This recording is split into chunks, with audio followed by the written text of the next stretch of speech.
स्याद्वान्मोघलाञ्छनम् जीवन्त्रैलोक्यनाथस्य शासनं जनशासनम्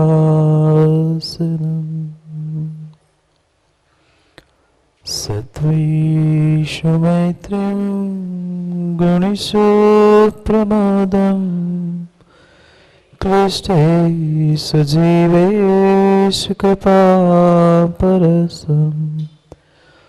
मध्यस्थभावं विपरीतवृत्तौ सदा मात्मा विदधातु देवम् नमो हरिहन्तारम् नमो सिद्धारम् नमो हरियाणम्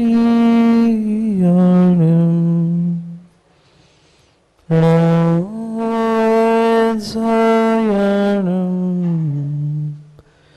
नमो लोई सर्वसा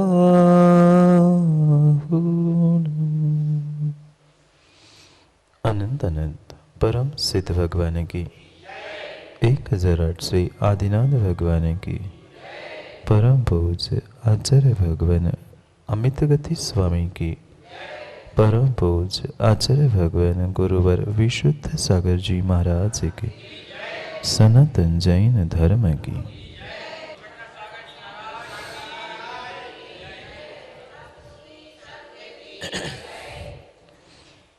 अंतिम तीर्थेश वर्धमान स्वामी के शासन में हम सभी विराजते और उनकी ये पावन पीयूष देशना हम सभी के लिए परम उपकारी।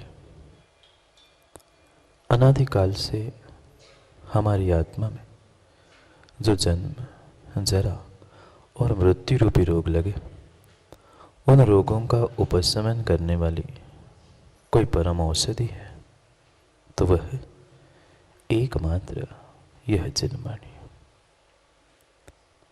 भव्यात्मा, हम मनुष्य जीवन तो जीते आए, पर जीवन में किसकी मुख्यता और किसकी गौणता थी वह भूल चुके।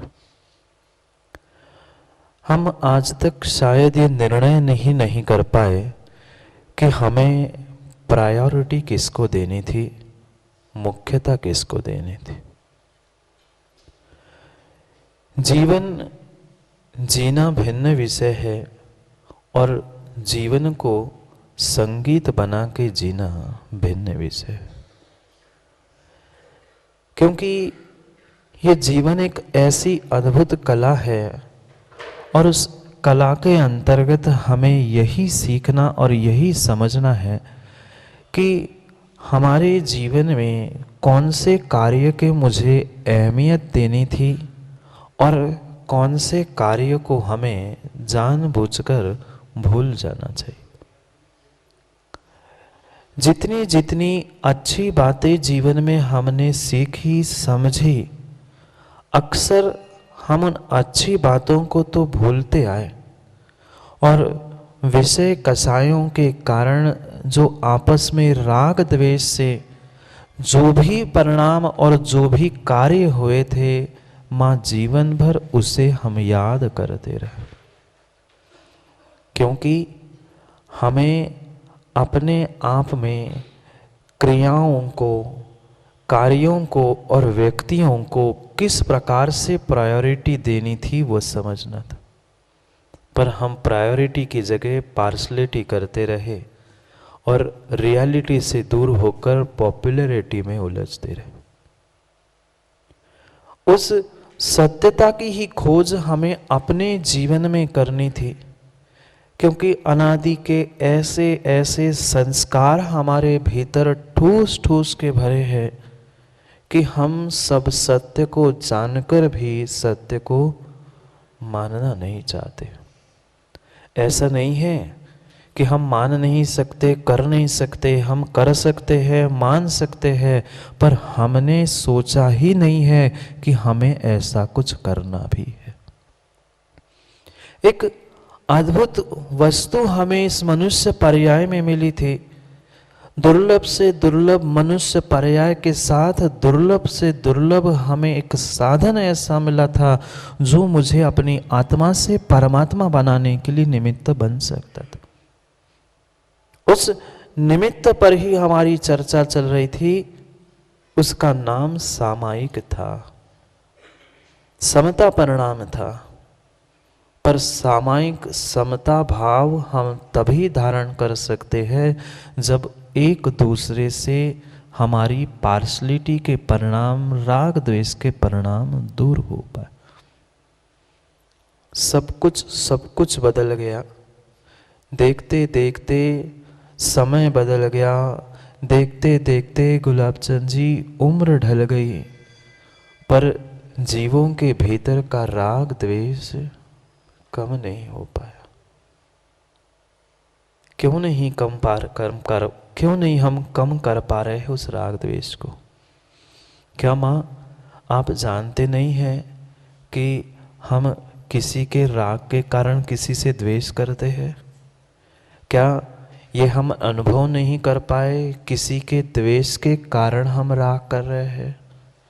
ये परम परम परम सत्य है कि आप कितनी ही झूठ बात कह देना मेरा किसी से द्वेष नहीं है, पर ये हमारा बेटा है, ये मेरा मित्र है, समझ में आ जाएगा कि एक तेरा मित्र है, कहीं ना कहीं तेरा राग है, मतलब कहीं ना कहीं द्वेष नियत है। ये एक सिक्के के दोनों पहलू है, चाहे राग कह लो चाहे द्वेष कह लो। आज तक हमने मात्र द्वेष को शत्रु मान के रखा था, पर मात्र द्वेष मेरा शत्रु नहीं है, अपितु मेरा राग भी मेरा शत्रु ही है। चाहे राग द्वेष दो संतानों के नाम ले लेना या उसके पिता का नाम मोह रूप ले लेना, कारण कार्य व्यवस्था थी। क्यों समझ रहे थे इस सामायिक को? क्या करना था जो रोज हमेशा ही हम मंदिर में बैठकर चार दिशाओं में आवर्त करके माला फेरने बैठ जाते थे, वह सामायिक नहीं थी। वह मात्र शरीर को स्थिर करने का मेरा प्रयास था। अगर मेरे मन वचन स्थिर नहीं है तो मेरा शरीर स्थिर होने से कोई कार्य होने वाला नहीं। क्या दुकान में खड़े खड़े घंटों घंटों आप अपने योग को स्थिर नहीं करते? करते हैं। क्या माँ भोजन बनाते बनाते घंटों घंटों हम उस किचन में खड़े नहीं होते? वहाँ पैर नहीं दर्द करते? पर किसी ने कह दिया 1 घंटा खड़े होकर माला फेरना सामायिक करनी है, तो क्या कर पाएंगे? 10 मिनट में हाथ पैर ढीले पड़ने लगते। आज तक हमने अपने जीवन में ये निर्णय ही नहीं किया कि मुझे किसे अहमियत देनी थी, किस कार्य को, किस व्यक्ति को अहमियत देनी थी। जिस कार्यों को और जिन व्यक्तियों को हमें अहमियत देनी थी, वहीं पर हम बैठे बैठे वहीं पहुंचकर हम राग द्वेष परिणाम करते हुए कर्मों का आश्रय बंध करते रहे। कितनी अहमियत हमने धन कमाने में दी, कितनी अहमियत हमने श्री को दी और कितनी अहमियत हमने श्री जी को दी। स्वयं विचार करना। चाहे घर हो, गृहस्थी हो, व्यापार हो, चाहे देव शास्त्र गुरु के सानिध्य की क्रिया हो, हम अपने घर गृहस्थी में भी अच्छे व्यक्तियों को अहमियत देना नहीं सीख पाए, क्योंकि हमने आज तक किसी गुणी को पहचाना ही नहीं। किसी जीव में हमें आज तक एक भी गुण नहीं मिला, और फिर बातें तो हम इतनी बड़ी करते हैं कि सामने वाला अगर पहली बार सुन ले तो राजकुमार जी सामने वाले को लग जाए कि इसके जैसा कोई धर्मात्मा नहीं है। ऐसी बातें नहीं सुनी आप लोगों ने? लोगों की नहीं, अपनी अपनी पहचान कर लो। कई बार हम भी अपने आप से बोलते समय भी हमें लगता है कि मैं कुछ ज्यादा बोल रहा हूं, पर फिर भी बोल लेते हैं। एक विश्व स्तर का, विश्व एकता का सूत्र आज अमित गति स्वामी ने जो हमें बताया है, उस पर चर्चा चल रही थी। 4 पाए थे, याद है कि भूल गए शिलान्यास के पीछे? उन 4 सूत्रों को हमें समझना था। मैत्री भाव, प्रमोद भाव, करुणा भाव और माध्यस्थ भाव। क्रम क्रम से हम एक एक भावों को प्राप्त करने की भावना कर रहे थे। अभी हमारे पास कोई वस्तु नहीं है, ना हम सामायिक कर रहे हैं। सामायिक की पूर्व भूमिका चल रही है कि सामायिक अगर करना है, समता परिणाम लाना है, तो सब जीवों के प्रति हमें कैसा व्यवहार करना, किसके साथ, कौन सी प्रायोरिटी के साथ, अहमियतता के साथ व्यवहार करना है। क्योंकि ये पक्का है, सबके साथ एक सा व्यवहार हो नहीं सकता। फिर सब हो नहीं सकता, सबके साथ मैत्री भाव नहीं कर पा रहे हैं, तो कम से कम बड़ों को देखकर, गुणीजनों को देखकर प्रमोदित भाव कर ले। हमसे जो दीनहीन है, दुखी है, परेशान है, उन सभी जीवों को देखकर कम से कम करुणा भाव धारण कर ले।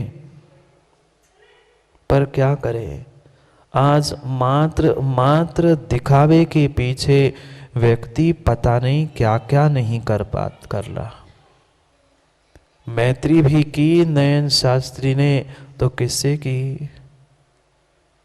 की? जिससे मेरा काम बनता है, उससे ही हमने मैत्री की। प्रमोदित भाव होकर हमने दूसरे की प्रशंसा की। किसकी प्रशंसा की? जहां हमें पता चलता है कि कहीं ना कहीं रिटर्न प्रशंसा मिलने वाली है, वही हम दूसरे की प्रशंसा करते हैं और दिखाते प्रमोदित भाव को है। हाँ, आज गिफ्ट देने का भी तरीका, क्यों युवाओं ऐसा नहीं हुआ? गिफ्ट नहीं, आप शादी ब्याह में कभी नहीं पहुंचे गुलाबचंद जी? मतलब आप नहीं जाते शादी ब्याह में? शादी ब्याह में जाते हैं, उनको लिफाफा या जो व्यवहार लिखाते हैं, कितना लिखाते हैं? पुराना इतिहास अपने दिमाग में रहता है। हमारी बेटे की शादी में उनने 501 करे थे, अब हम 551 कर देंगे, हो गया काम। ऐसा नहीं है, ऐसा है। भले ही कोई कागज पेन पे लिखा नहीं है किसके यहां से कितना व्यवहार आया था, पर हमारे दिमाग में बिल्कुल पक्का पता है 501 आए थे, हमने 551 का कर दिया, हम आगे हैं। ये किंचित भी मैत्री, प्रमोद, करुणा, माध्यस्थ भाव नहीं है। ये हमारा व्यवहार मात्र स्वार्थ के वशीभूत है। और वो 551 भी इसलिए लिखे कि फिर 6 महीने बाद उसके छोटे बेटे की शादी है, फिर वो 601 का लिफाफा वापिस आ जाएगा। ऐसी परिणति हमारी प्रत्येक कार्य में चल रही है। ये तो बहुत स्थूल व्यवहार का, गृहस्थी का हमने दृष्टांत दिया। क्या ऐसे हम परमात्मा के साथ छल कपट नहीं करते? परमात्मा के साथ भी हम ऐसा ही छल कपट करते हैं कि वहां भी पहुंचते हैं कुछ ना कुछ प्राप्त करने की भावना से। एक अर्घ्य चढ़ाया, एक श्रीफल चढ़ाया, और चाहते क्या है बदले में? फल नहीं चढ़ाते आप लोग? फल चढ़ा के क्या कहते हो? मोक्ष फल प्राप्त है। 7.5 10-20 रुपए का फल चढ़ा दिया और मोक्ष फल प्राप्त है। हाँ, ऐसी नहीं है स्थिति क्या? टूटे चावल लेके चढ़ा रहे हैं, अक्षतम निरुपामिति स्वाहा, अक्षय पद प्राप्त है। कैसा पद मिलेगा? दूसरे के साथ मायाचारी नहीं है, अपने स्वयं के साथ मायाचारी। ये जितने भावों की हमें चर्चा करनी है, समझना है, अपने भीतर उतारना है, वे स्वयं के ही भावों की परीक्षा करनी है। मैत्री, दूसरों को मेरे निमित्त से दुख की उत्पत्ति नहीं हो, ये मैत्री भाव थे। जहां कोई कारण नहीं था, सभी जीवों के प्रति जहां हमारे समता सहज परिणाम थे, वही वास्तव में मैत्री थी। क्योंकि मैत्री प्रमोद भावों के अभाव में सामायिक होना संभव नहीं है। मात्र हर व्यक्ति पढ़ता है, लालू भी सामायिक करता हो कभी तो पढ़ता है, समता में सर्वभूतेषु संयमा शुभ भावना आर्द्र रौद्र परित्याग दधि सामायिकम मतम। पढ़ तो यहाँ यही रहे कि आर्द्र रौद्र ध्यान का त्याग करके मैं सभी जीवों के प्रति समता भाव रखूं, पर भीतर यही चल रहा है और 15 मिनट बैठ जाओ, बहू का आने का समय हो गया, वो भोजन बना लेगी, फिर मैं जाके खा लूंगी। और यहाँ क्या चल रहा है? आर्द्र रौद्र परित्याग, समता में सर्वभूतेषु। समता परिणाम नहीं है। यहाँ तो खूब खूब खूब माला फेर ली, पर दूसरे जीव के प्रति करुणा भाव नहीं है। भीतर के राग द्वेष के परिणाम छूटकर हमारे भीतर माध्यस्थता नहीं है, तो किंचित भी जीवन का उत्थान नहीं है। कर लेना माँ, घंटों घंटों मंदिर में बैठकर हमने ऐसी भी माताएं देखी, 12 बजे तक मंदिर में पुनः जाकर भोजन करके आए, पुनः 1 बजे से शाम को, रात में मंदिर बंद होने तक, सुबह 4:30 बजे से शाम के 9-10 बजे तक मंदिर में है। पर क्या मिला? क्या मिला? ना घर में इतनी सुख शांति, ना जीवन बदलने का कोई प्रयास हुआ। क्यों? क्योंकि मात्र और मात्र हमने इन क्रियाओं को एक रूटीन की तरह बना के रखा है। सुबह हो गई, मंदिर गए, क्रियाएं की, आए, भोजन किए, पुनः शाम दोपहर पहुंच गए मंदिर। इन भावों के अभाव में काम होने वाला नहीं है। सभी जीवों के प्रति मैत्री, हमसे जो दीनहीन है, गरीब है, उन सभी के प्रति जो कष्ट में है उनके प्रति करुणा, हमसे जो ज्येष्ठ श्रेष्ठ है उनके प्रति प्रमोद। मात्र प्रशंसा करने से काम नहीं होगा, मात्र लालू प्रशंसा करने से काम नहीं होगा। जब जब मिलते हैं पीयूष, लालू प्रशंसा के अलावा कुछ नहीं करता। प्रशंसा मत करो, प्रशंसा के साथ उन्हें पसंद भी करो। अंतर समझना। प्रशंसा करो, बहुत अच्छी बात है, पर मात्र प्रशंसा मत करो, प्रशंसा के साथ उनको पसंद भी करो। चाहे देव शास्त्र गुरु कोई भी हो, उनकी प्रशंसा हर कोई करता है। ये साधु अच्छे हैं, ये त्यागी अच्छे हैं, पीयूष भैया अच्छे हैं, अरे वो अच्छे हैं तो उन्हें पसंद भी तो कर लो। मात्र शब्दों की प्रशंसा से काम नहीं होगा। मैं तो और आगे कहता हूं, मात्र लालू भाई पसंद मत करो, उनका अनुकरण भी कर लो, तभी जीवन बदल सकता है। जितने जितने चाहे गुरु हो, परमात्मा हो, जिनकी हम प्रशंसा कर रहे हैं, उनके जैसे बनने के लिए उनका अनुकरण नहीं करोगे तो जीवन में तुम्हें नयन शास्त्री कभी प्रशंसा नहीं मिलेगी। कर लेना कितनी भी तुम प्रशंसा, ये पंडित, ये विद्वान, ये त्यागी, ये सब कुछ, उनकी प्रशंसा करोगे और प्रशंसा के साथ उनको पसंद करके उनका अनुकरण करोगे तो जीवन बदलेगा। उनसे अगर ईर्ष्या करोगे, स्पर्धा करोगे तो जीवन में उत्थान नहीं होगा। गुणेषु प्रमोदम, जो हमसे गुणों से श्रेष्ठ ज्येष्ठ है उन्हें देखकर प्रमोदित भाव आना चाहिए, गदगद भाव आना चाहिए। उस एक एक सूत्र को अद्भुत तरीके से आचार्य भगवंत ने समझाया है। मैत्री, प्रमोद, करुणा, और उसके अंत में अगर कोई सूत्र दिया है तो वह माध्यस्थ। पर ये बात भी माँ बहुत अच्छे से समझना, माध्यस्थता का जो कथन किया है सबसे पहले नहीं कहा, सबसे बाद में कहा। बहुत सारे जीव ऐसे होते, कहते कुछ काम अपना नहीं बनता देखा तो हमने यही कहा, हमें कोई मतलब नहीं, हम तो माध्यस्थ है। नहीं, विपरीतता के साथ देना या विपरीतता में उलझ जाना, इसका भी मतलब कहीं माध्यस्थता नहीं है। बहुत अच्छे से इन एक एक सूत्रों को समझना होगा। ये चार जीवन के ऐसे आधार स्तंभ है जो हमें मोक्ष महल तक पहुंचा सकते हैं, अगर इन चारों को हमने वास्तव में जीवन में उतार दिया तो। कितनी माध्यस्थता है हमारे भीतर, कितनी माध्यस्थता है हमारे भीतर। थोड़ा सा हमारा काम बिगड़ता है तो सीधे कह देते हैं, हम तो ईंट का जवाब पत्थर से देते हैं। क्या समझा है तुमने? ऐसे ही समझ के रखा है कि हमें देख लूंगा मैं, मिलना तुम मंदिर के बाहर। परमात्मा के सामने तक हम लड़ने के लिए खड़े हो जाते हैं। कहाँ ईंट कहाँ पत्थर, कोई ऐसी बात नहीं थी, पर फिर भी हम सीधी सीधी खड़ी भाषा में कह देंगे कि ईंट का जवाब। ये तुम्हारी परिणति नहीं है, ये हमारी अनादि की राग द्वेष की परिणति है। ठीक है, माना कि सामने वाले की 100% गलती थी, पर तुम ही शांत हो जाते। क्या करें, इतना पक्षपात करने की हमारी आदत हो चुकी है। जहाँ स्वार्थ दिखता है, जहाँ अपनी प्रशंसा दिखती है, व्यक्ति अपने आप वही राग करने लग जाता है।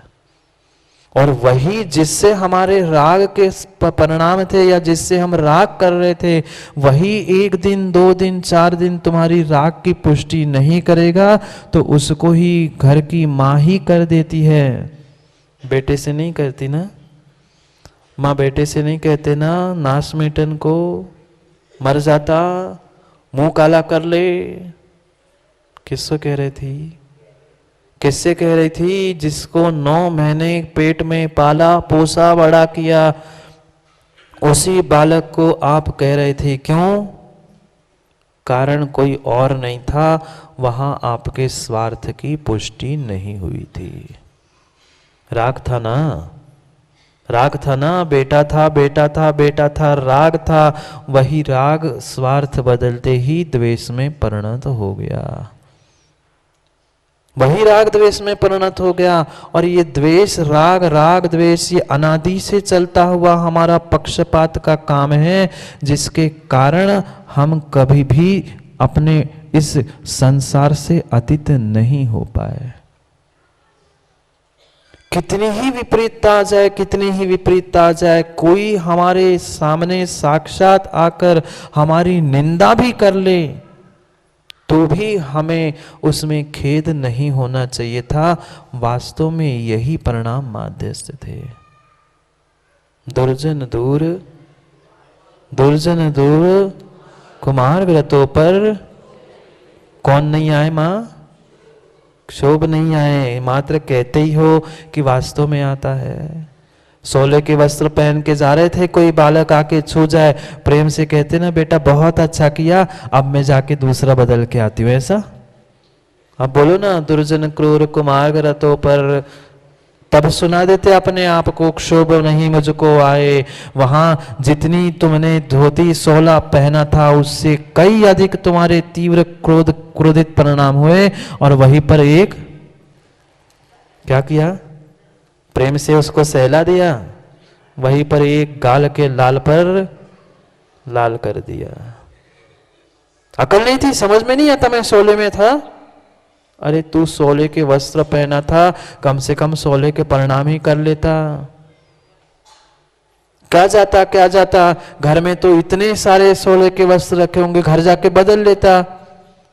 नहीं होती, एक बार आधे घंटे बाद पूजा होती, भोजन होता, पर कहने के तो शब्द हमने सब रट के रखे हैं, और वही धोखे से आपने किसी को छू लिया और सामने वाला माना कि गुस्सा में आ गया, वो चिढ़ गया, तो उसे तो जाके हम समझाएंगे, दुर्जन क्रूर कुमार ग्रतो पर क्षोभ नहीं उसको आए। उसको याद दिलाएंगे उत्तम क्षमा, क्षमा बड़ों का काम है, उधम छोटों का काम है। किसे कहेंगे?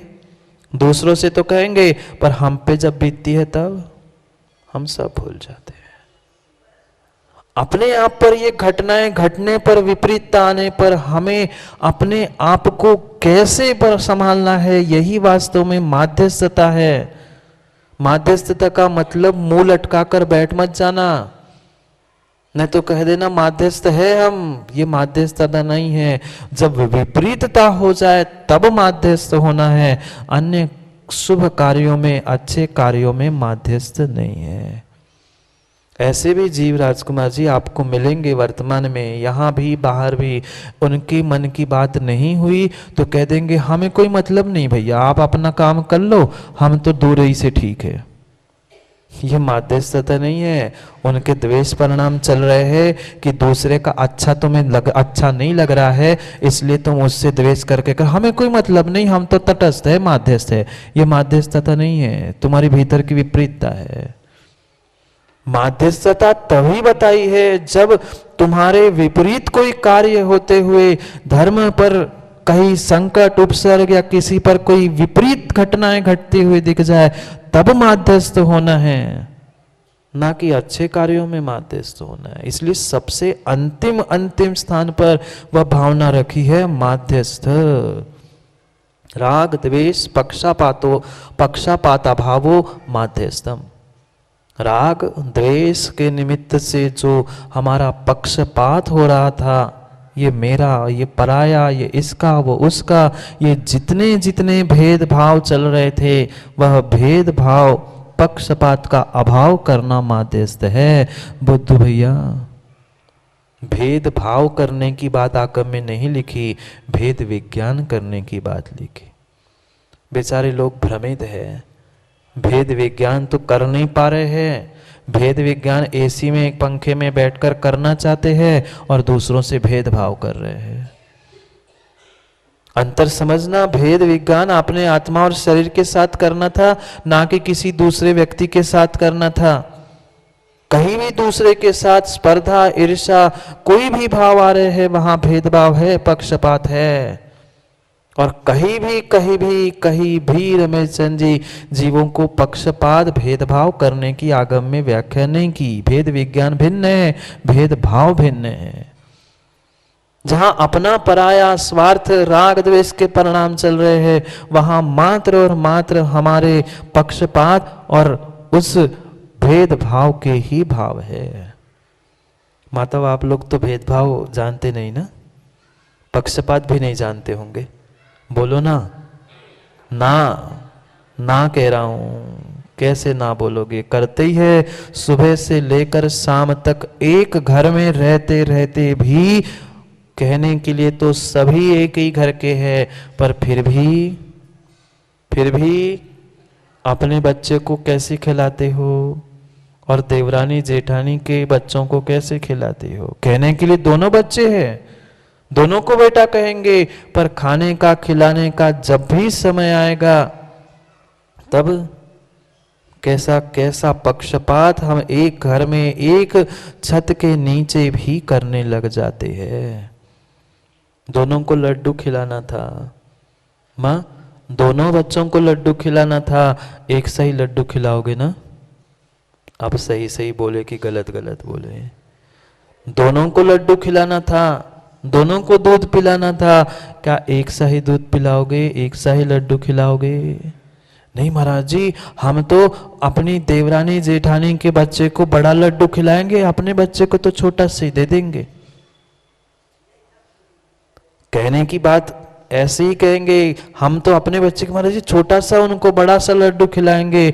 सही बात है, पर छोटे बच्चे, अपने बच्चे को जो छोटा खिला रहे थे माँ, वह ड्राई फ्रूट का लड्डू था, और जो बड़ा खिलाया था वह आटे का लड्डू था।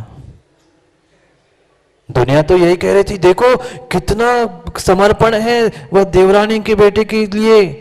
उस छोटे को तो, अपने को तो छोटा खिलाया और उसको बड़ा खिला रही, पर किसको पता वो आटे का सादा लड्डू था और ये ड्राई फ्रूट का लड्डू था। अब क्या पार्शलिटी नहीं थी, पक्षपात नहीं था? ऐसा नहीं करते ना, आप बोलो ना नहीं। ये तो एक बहुत कोई सामान्य सा दृष्टांत है, ऐसे कितनी सारी घटनाओं के साथ हम जीते हैं। स्वयं निर्णय करना, कहां राग कहां द्वेष परिणति चल रही है, जहां स्वयं के बेटे की नाक बहती है। आलोक भैया, शादी हो गई, बेटा बेटी संतान तो है, तो कभी उसके नाक से मल बहा, नाक बहते हुए देखा, और जब बहता है तो उसकी नाक को देखकर क्या करते हो आप? हैं?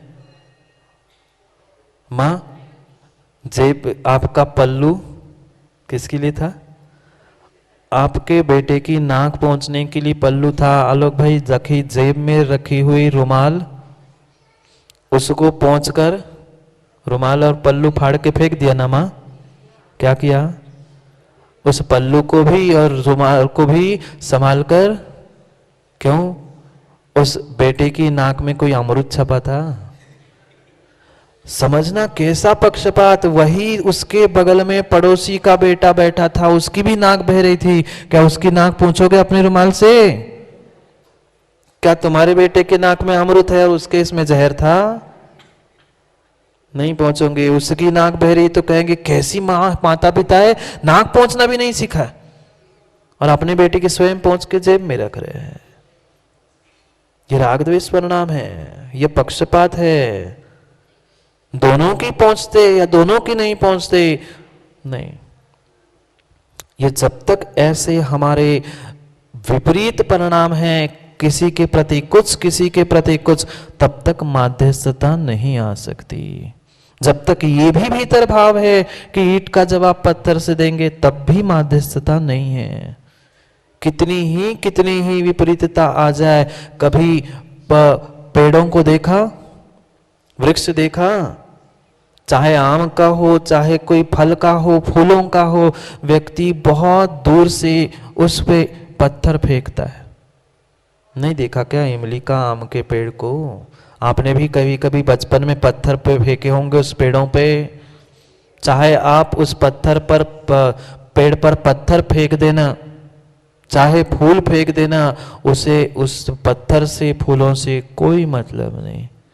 उसका तो जो काम है, अगर आम का पेड़ है तो वो तुम्हें आम मीठे ही देगा, और इमली का पेड़ है तो तुम्हें वो खट्टी इमली ही देगा। ये था माध्यस्थ भाव, ये था माध्यस्थता भाव। ये नहीं था कि उसने हमारे ऊपर ईंट पत्थर फेंका है तो मैं उस पर जाके गिर जाऊं। पेड़ ने कभी किया ऐसा? नहीं किया। जब वह एकेंद्रीय जीव इस विपरीतता का कोई बदला नहीं लेता, हम क्यों दूसरे का बदला लेने का भाव रखते हैं? और कब तक दूसरों से बदला लेने के भाव रखेंगे?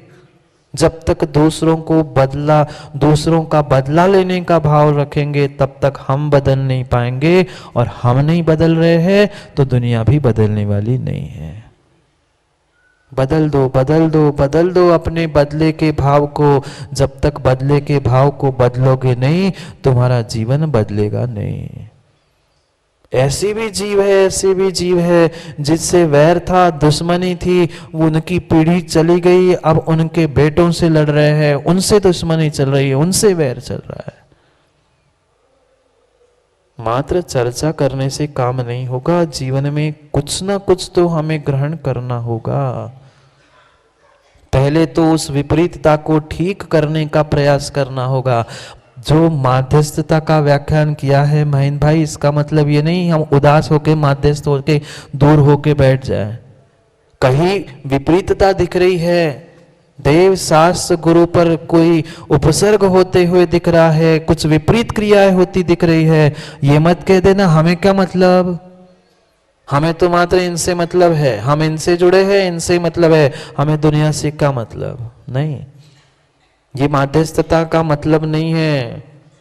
पहले विपरीत कार्य को ठीक करने का प्रयास करो, और ठीक नहीं हो पा रही है, सामने वाला समझ नहीं पा रहा है, तो उसे उसके निमित्त से अपने आप को, अशुभ मन को या अशुभ परिणामों को प्राप्त नहीं करना, ये माध्यस्थता थी।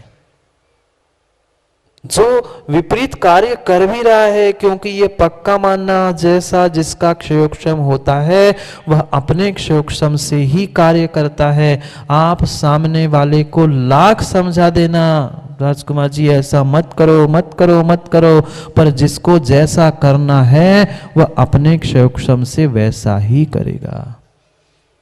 बहुत सुंदर सूत्र माणिक नंदी स्वामी ने लिखा है, स्वावरण क्षयोक्षम योग्यता ही प्रतिनियमर्थम व्यवस्थापयति। खूब समझाया लालू भैया को, लालू भैया मान जाओ मान जाओ, पर लालू कहाँ माने लालू?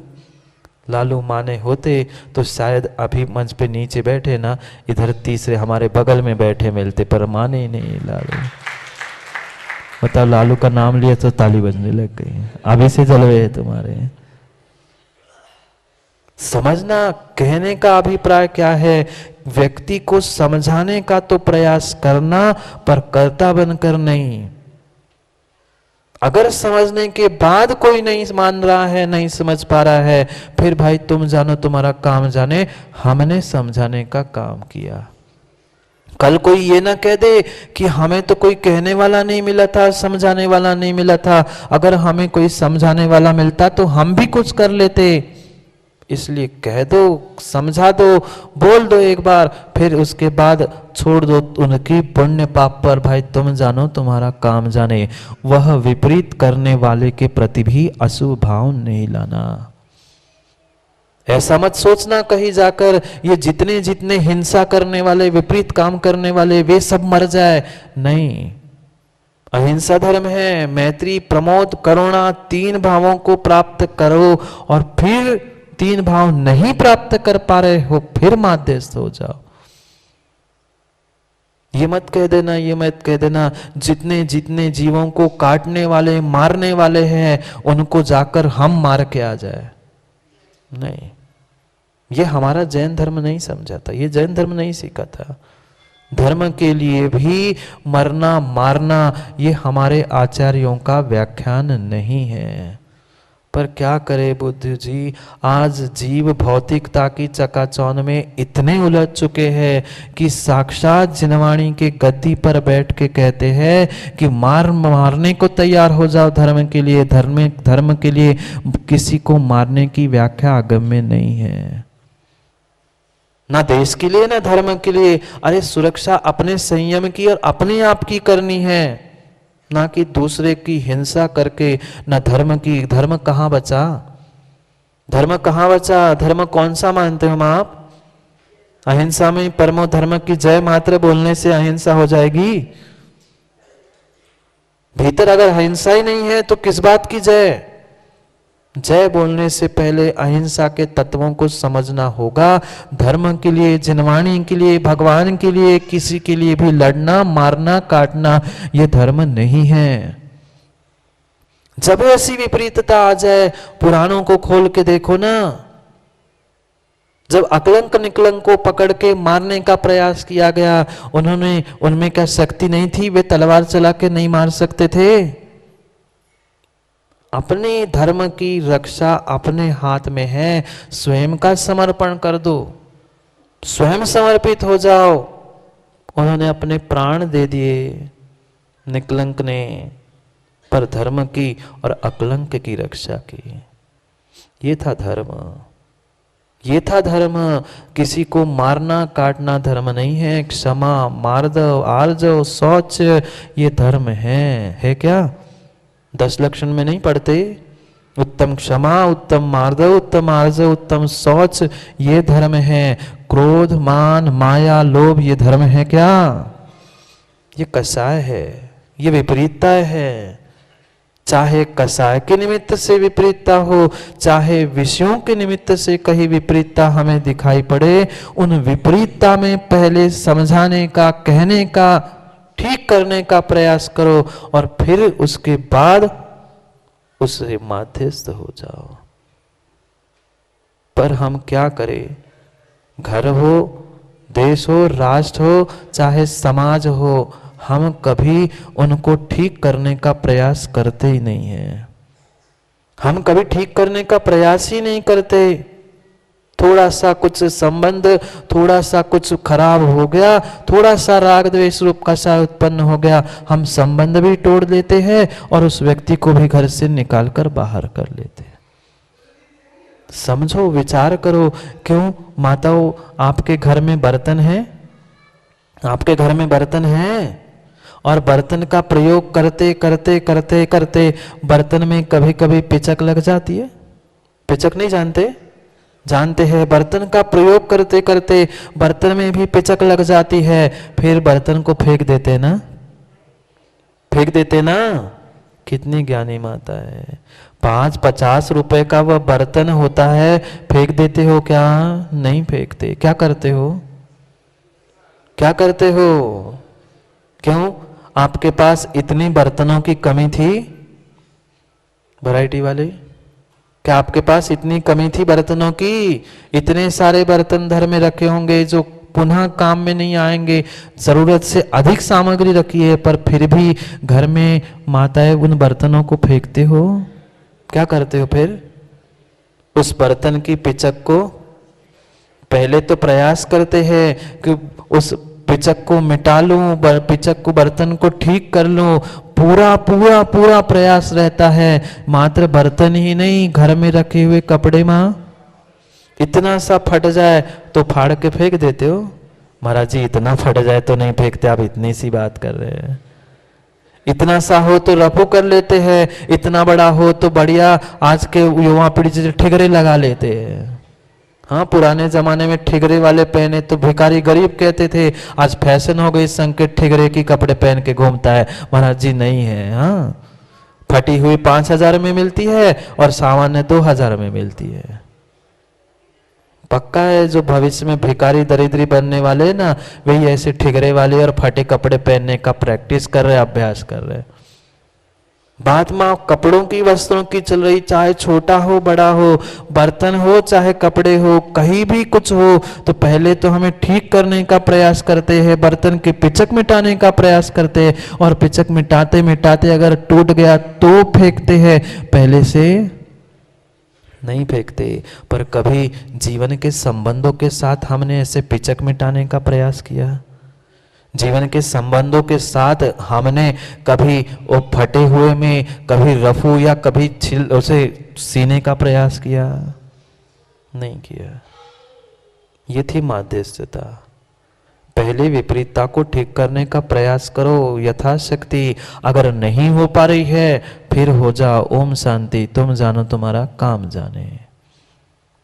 उस वृक्ष की तरह हमारी परिणति होनी चाहिए। इसका अर्थ ये नहीं है माध्यस्थ होने का कि हम कोई विपरीत काम कर रहा है उसे देखकर अनदेखा कर ले। इसका मतलब ये भी नहीं है किसी विपरीतता के हम साथ दे दे, क्योंकि पक्का मानना जब तक किसी विपरीत करने वाले को सामने वाले का बल नहीं मिलता है तब तक वह विपरीत कार्य नहीं कर सकता। क्या आप लोगों ने किसी की निंदा सुनी आज तक? क्या आज तक आपने किसी की निंदा सुनी? निंदा सुनने वाला निंदा करने से ज्यादा पापी है। विपरीत कार्य करने वाले कार्य करने वाले से अधिक कोई पापी है तो विपरीत कार्य करने वाले का सहयोग करने वाला अधिक पापी है।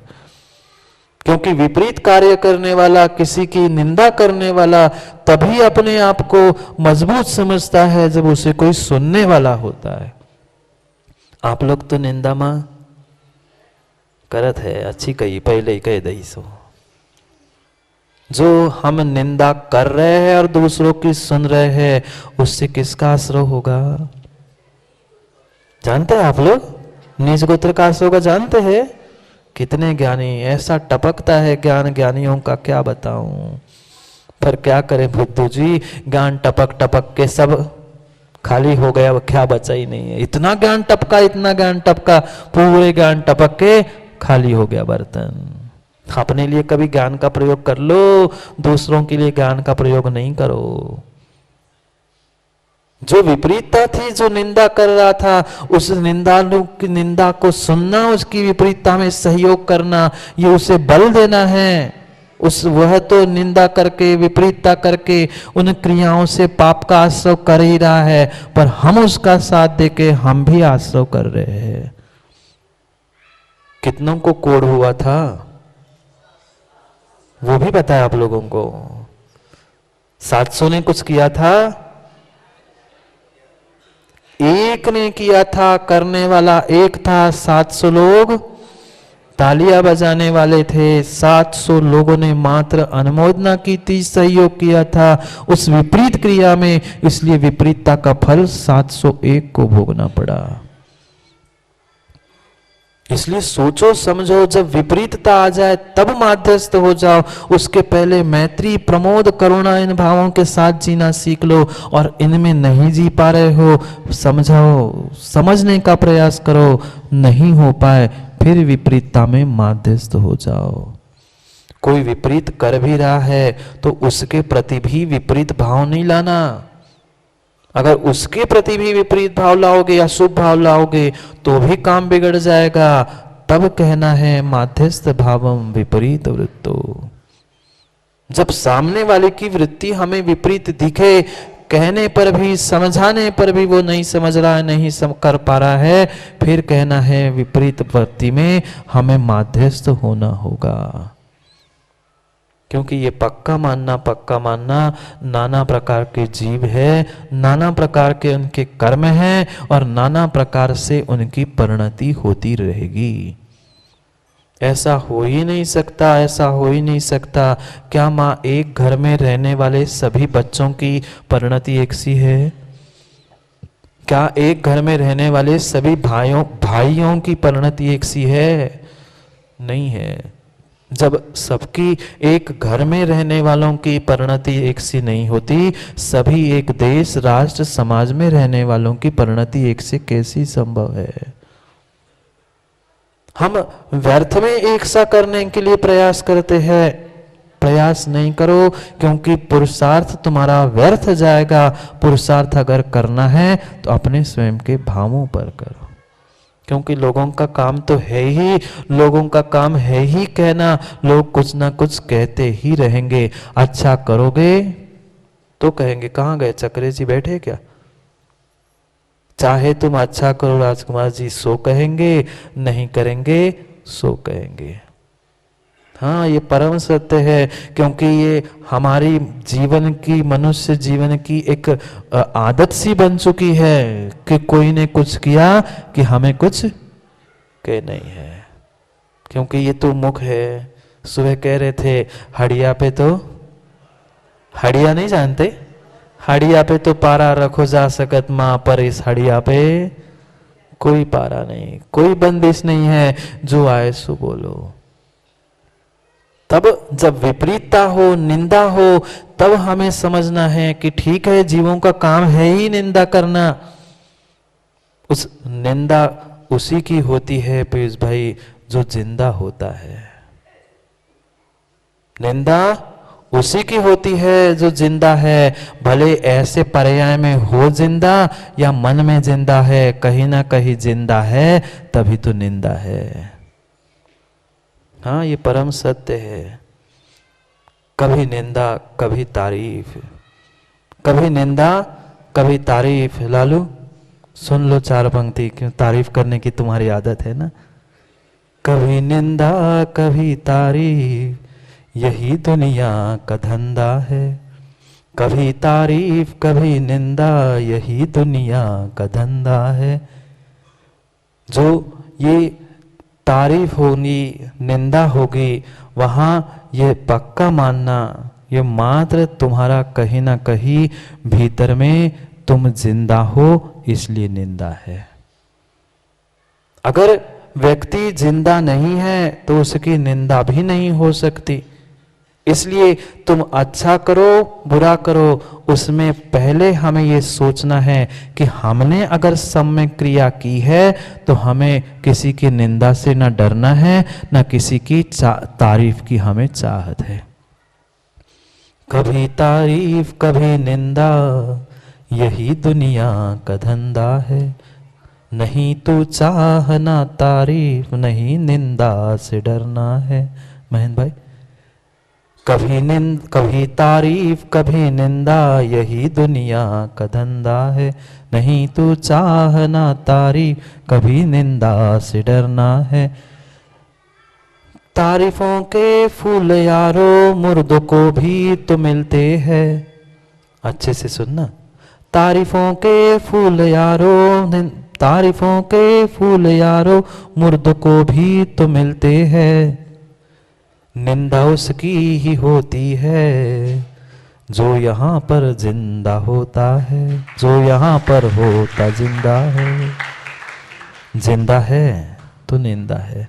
मरने के बाद पीयूष भाई तारीफों के फूल तो हर व्यक्ति फेंकता है, अरे अरे अच्छा था बेचारा चला गया, पर जिंदा है तब तक कभी नहीं कहा अच्छा था, जब जाता है तब कहता है अच्छा है। इसलिए सोचना हमारी निंदा हो रही है, गुलाबचंद जी मतलब मैं कहीं ना कहीं जिंदा हूँ। इसका मतलब ये नहीं है कि तुम कल से निंदा करने पहुंच जाओ। हमने तो कह दो अलग भैया बहुत अच्छी बताई महाराज जी, अब आप ही की निंदा करें मतलब हम आपको जिंदा कर रहे नहीं। तुमने तो कह दो कि महाराज नहीं कहा था, मैं कह क्या रहा हूं वो समझो, अभिप्राय को समझो। कोई दूसरा हमारी निंदा करे, तारीफ करे, तब हमें है ये माध्यस्थ भाव रखने हैं कि उनका तो काम है वे करते रहे, हमें अपना काम करना है। समय हो गया है, नहीं हुआ निंदा का कि जिंदा का? अब जिंदा कह दो चाहे निंदा कह दो, अपने इन भावों को प्राप्त करने का और समय को बदलने का समय हो चुका है। अंतिम पद में कह रहे हैं सदा ममात्मा विदधातु देव। पहले श्लोक को पढ़ रहे थे, 5-6 दिन से एक ही श्लोक चल रहा था, अभी 31 श्लोक कैसे पूरे होंगे? पूरे श्लोक भी पढ़ना है, कल अगला श्लोक पढ़ेंगे। अंतिम पद में लिखा है सदा ममात्मा विदधातु देव। हे परमात्मा, हे देव। कौन सा देव? पतिदेव, व्यंतर देव, बाकी कोई चतुर्गति के देवों की बात नहीं है। देवादिदेव अरिहंत देव के चरणों में प्रार्थना कर रहे हैं, हे परमात्मा, हे प्रभु, हे देव। ये भावना सदा ममा आत्मा, मेरी आत्मा में यह सदा सदा ऐसी भावना बनी रहे। सभी जीवों के प्रति मैत्री भाव, हमसे जो ज्येष्ठ श्रेष्ठ है उनके प्रति प्रमोदित भाव, जो हमसे दीनहीन दुखी है उनके प्रति करुणा भाव, दया के भाव। और इन सभी भावों से अगर कोई विपरीत कार्य करते दिख जाए, चाहे जिन शासन के विपरीत कार्य करते दिख जाए, या धर्म के प्रति हो, चाहे घर गृहस्थी में कोई विपरीत कार्य करते दिख जाए, तब बोलना माध्यस्थ भावम। क्योंकि पंचम काल है, हर व्यक्ति अपने अपने स्वावरण क्षोक्षम से, अपने क्षोक्षम से ही नयन शास्त्रीय क्रियाएं कराएगा, पक्का कराएगा। कोई कुछ कहेगा, कोई कुछ कहेगा, कोई 2 और 2 4 कहेगा, कोई 1 और 3 4 कहेगा, कोई 3 और 1 4 कहेगा। अरे पर भाई वह अहिंसा में धर्म की ही जय कह रहा है, तो उसमें हमें विपरीतता धारण नहीं करनी है। क्योंकि हो सकता है व्यक्ति अपने क्षोक्षम से, पुण्य पाप से ही क्रियाओं को, कार्यों को कर सकता है। उन सभी स्थानों पर हमें विपरीतता दिखने पर भी, जिन शासन की विपरीतता में दिखते हुए भी हमें माध्यस्थ होना है। पहले समझाओ, मनाओ, और नहीं समझ पा रहा है, नहीं मन मान पा रहा है, फिर अपने ही आप को समझाओ माध्यस्थ भावम विपरीत वृत्तु। फिर कहना माध्यस्थ हो जाओ विपरीतता दिखने पर भी, पर विपरीतता दिखने पर पहले समझाने के बाद माध्यस्थ होना है, पहले नहीं। इसलिए अपने भावों को समझाना है तो पक्षपात को छोड़कर हमें अपने भीतर की क्रियाओं की प्रायोरिटी, अहमियतता को समझनी है। राग देश से युक्त होकर पार्शलिटी नहीं करनी है। अगर पार्शलिटी करते रहेंगे तो कभी भी सिद्धालय में पहुंच नहीं सकते। अपना पराया, ये वो, इस शंका वो शंका, ये परमात्मा, पारसनाथ, आदिनाथ, पता नहीं लोग कैसे लड़ते हैं। हमें तो खेद होता है गुलाबचंद जी, भगवान के नाम पर लड़ते हैं लोग। नहीं, हम पारसनाथ के भक्त हैं, हम आदिनाथ के भक्त हैं, हमें तो ये चाहिए, हमें वो चाहिए। अरे भैया 24 तीर्थंकर भगवान एक ही से है, कौन से गुणों की कमी है? कोई परमात्मा में कोई गुणों की कमी नहीं है, सभी वही परमात्मा है। और जितनी परमात्मा की प्रतिमा होती उनको सब में एक से संस्कार होते, किसी में विशेष नहीं होते। चाहे देव हो चाहे गुरु हो, सभी समान है, उसमें कोई भेद नहीं है। भेदभाव नहीं, भेद विज्ञान करना सीखो। पक्षपात नहीं, अपने पक्ष को मजबूत करना सीखो। पक्षपात करने से, राग द्वेष करने से दूसरे का घाटा नहीं है, माँ हम स्वयं का ही घाटा कर रहे हैं अपने भेदभाव से। इन भेदभाव पक्षपात के भावों से उभर कर तटस्थ हो जाना, माध्यस्थ हो जाना, वह माध्यस्थता थी, पर विपरीतता में, शुभ कार्यों में नहीं।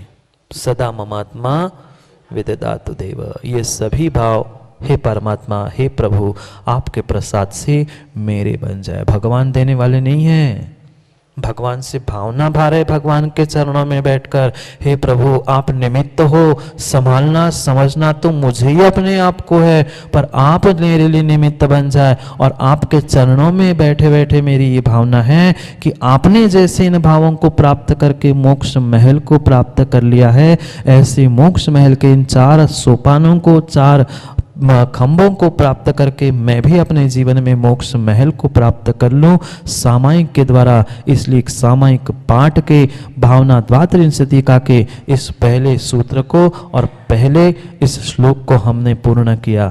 कल अगले सूत्र को, अगले श्लोक को समय पर समझने का समय पे प्रयास करेंगे। समय पे नहीं आएंगे, आओगे सो पाओगे, नहीं तो दे जाओगे। आज तो शनिवार भी है ना? आज तो शनिवार भी है। दोपहर में भी कल की बची हुई क्रियाओं को हमें पूर्ण करना है। जिस उत्साह और आनंद के साथ हमने कल भी क्रियाएं की थी, आने वाले समय में भी उन क्रियाओं को हमें और भी उत्साह के साथ चक्रेश भैया करना है। मैं तो यही चाहता हूँ, कल भी कहा था, आज भी कहता हूँ कि जैसे कल हमने कार्य शुरू किया है, अब कार्य तभी रुकना चाहिए जब भगवान के पंचकल्याण के बाद मस्तकाभिषेक होगा, तभी हमारा कार्य रुकना चाहिए, तभी हमारा कल का पुरुषार्थ सफल हो पाएगा। इसलिए समय पर समय का काम करने के लिए पुनः समय पे मिलते हैं, क्योंकि समय पे किया गया काम समय को दिलाता है। बोलिए भगवान महावीर स्वामी की।